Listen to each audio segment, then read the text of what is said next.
Благодарам, заменик председателка. Почитувана колешка Ристова, во вашиот говор по однос на ребалансот 2021 година, кој согласно деловникот може да трае 20 минути, вие цели 17 минути говоревте за кратењата. И така треба, затоа што тоа е реалноста. Сега, бидејќи вие, колешке, ни ги презентиравте кратењата, јас ќе ги презентирам зголемувањата, бидејќи се скратило на се, освен на едно – предизборни вработувања. И ќе ви кажам од каде и како ги извадив бројките. Ако направите една споредба помеѓу буџетот 2021 година и денешниот ребаланс, во делот насловен буџетски програми, најдолу под секоја институција стои индикатори и број на вработени. Тука ќе видите дека планот на власта е да ги зголеми вработувањата во вкупно 33 институции. А знаете ли колкавав е бројот на планирани вработувања? Верувале или не, планот е во 33 институции предизборно да се вработат ни повеќе, ни помалку 1213 нови лица.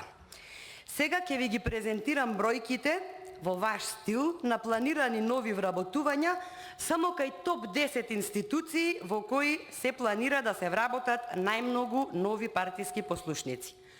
527 Министерство за образование и наука, 132 Министерство за одбрана, 80 Државно правобранителство, 67 Царинска управа. По 34 нови партиски послушници ќе бидат згрижени во собрание, Државна изборна комисија, Агенција за вработување на Република Македонија, 23 во Министерство за финансии, 22 Управа за водење матични книги, 21 судска власт и така натаму, да не продолжувам повеќе. Овие привремени вработувања ќе не чинат дополнителни 5.850.000 денари од првично планираните со буџетот. Верувам дека после овие бројки на македонската јавност е и повеќе од јасно што се случува со ребалансот. Ама и покрај ова, патните и дневни расходи ќе ја чинат државата дополнителни 7.105.000 денари повеќе од првично планираните. Значи, привремените вработувања и патните и дневни расходи никако не смеат да се скратат, посебно не сега на прагот од локалните избори. Понатаму, има уште зголемувања. Разните трансфери, зад кои се крие сета нетранспарентност на власта, се зголемуваат за 200 милиони евра. Се зголемуваат финансиските дупки, расте јавниот долг, се зголемува трговскиот дефицит, бројот на невработени, се зголемуваат цените. И бидејќи буџетот е празен, следни зголемувања се финансирањето од домашни извори, кое е за 8,6% поголемо, како и финансирањето од странски извори, кое е за 19,3% поголемо, па после ова, како бел ден, е јасно дека овој ребаланс има една цел, а тоа се предизборните вработувања. Овие бројки, почитувана колешке, прифатете ги како неспособност на власта која толку многу говори, колку што малку прави. Понатаму, она што ме поттикна на реплика е податокот во вашиот говор дека се кратело во туризмот, ама кратењето било заради откажаните визер линии заради пандемијата. Лага е, а ќе ви кажам и зошто.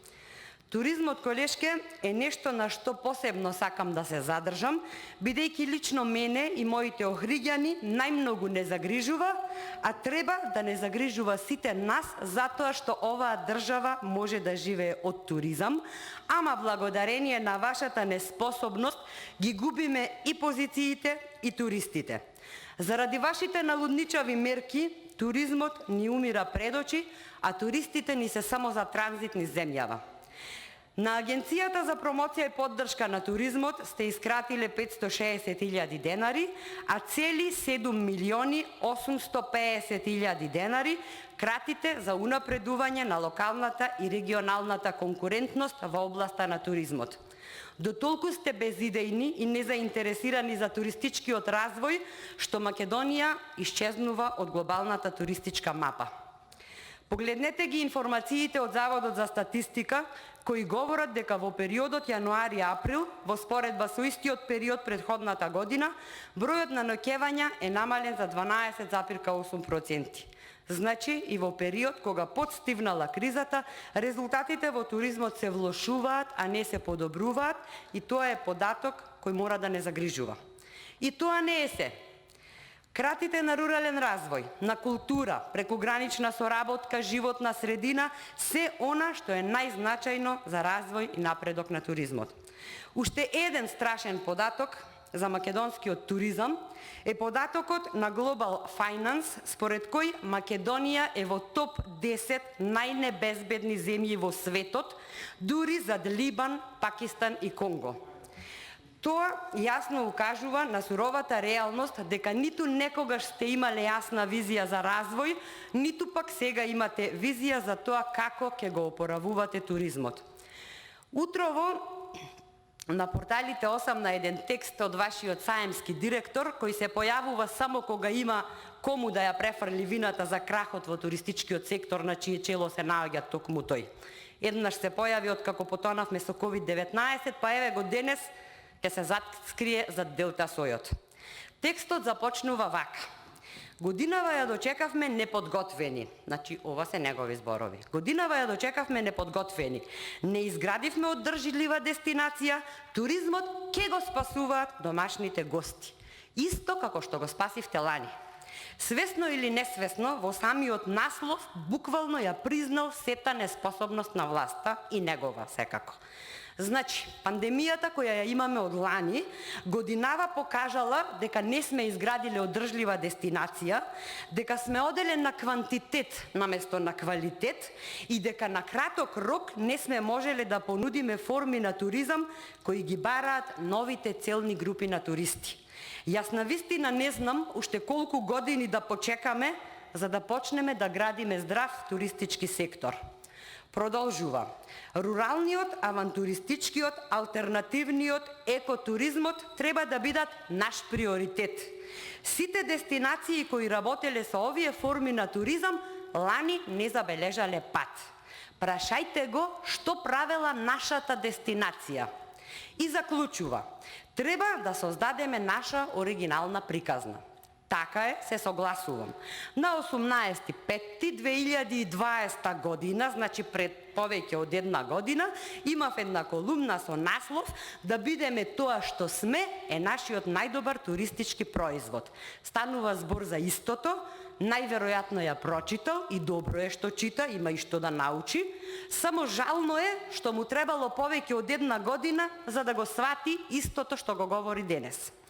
За крај, почитувана колешке, јас ќе потсетам дека сето ова што вашиот директор денес го изјавил, дека треба да ни биде приоритет, јас уште пред една година во форма на амандмани веќе го предложив, а го предложивме и во овој ребаланс. Лани ни ги одбивте амандманите, оваа година немојте.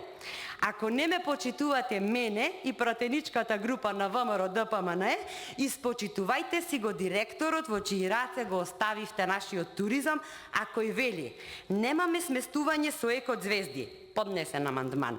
Немаме стратегија за рурален развој, поднесен амандман. Немаме авантуристички алтернативен екотуризам. Се ви е поднесено во овој ребаланс. Следува амандманска расправа, на вас останува да покажете вистинска грижа. Топката е во ваши раце. Ви благодарам.